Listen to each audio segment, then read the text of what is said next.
6ഉം 8ഉം വയസ്സുള്ള പെൺകുട്ടികളെ ലൈംഗികമായി പീഡിപ്പിച്ചതിന് പിടികൂടിയ 17-കാരൻ പ്രതിയെ നാട്ടുകാർ തല്ലിക്കൊന്നു. അരുണാചലിലെ പോലീസ് സ്റ്റേഷനിൽ എത്തി പിടിച്ചിറക്കിയതിന് ശേഷമാണ് ഈ കൊലപാതകം നടത്തിയത്. നല്ല കാര്യമാണ്. ആ നാട്ടുകാർക്കൊരു ബിഗ് സല്യൂട്ട്.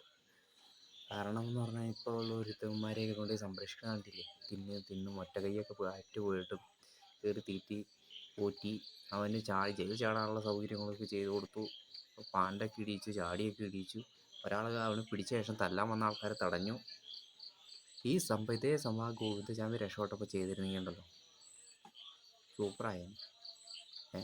ആ 17-കാരൻ അവനൊരു മറ്റൊരു ഗോവിന്ദചാമി എന്ത് പ്രായമുണ്ടെന്ന് ഓർക്കണം. അവന് ഒരു മോശം പറയാനില്ല, ഒരു ചെറിയ കുട്ടികളെ ആക്രമിച്ച ഒരു കേസും അവനെക്കുറിച്ച് പറയാനില്ല. അവനങ്ങനെ ചെയ്യാമെങ്കിൽ നാട്ടുകാർ ചെയ്ത് നല്ല കാര്യം തന്നെ. അടി വെച്ച് കൊടുക്കണം. ഇത്രയും ചെറ്റകളൊക്കെ വലിച്ചിറങ്ങി കൊല്ലേണ്ടതാണ്. കാരണം ഇനി ഇനി അങ്ങനെ പിടിച്ചവന് ജയിലിൽ കൊണ്ടിട്ട് അവന് ബാധിക്കാൻ കുറേ പോലെ ആൾക്കാർ കാണും. പിന്നെ അവന് തീറ്റിപ്പോഴുന്ന ജയിലിലുള്ള ആൾക്കാർ കാണും. അതൊക്കെ നല്ല കാര്യമാണ് ഇപ്പോൾ ചെയ്തത്. അതുപോലെ നമ്മുടെ നാട്ടിലും ഇങ്ങനെ കിട്ടിയ വഴി തല്ലി അടിച്ചു കൊന്നേക്കുക. പിന്നെ ഒരുത്തനൊരു പെൺകുട്ടിയെ കുറിച്ച് പീഡിപ്പിക്കാനുള്ള ചിന്ത പോലും അവനുണ്ടാകരുത്. ആ മാതിരി രീതിയിലൊക്കെ ചെയ്യണമായിരുന്നു.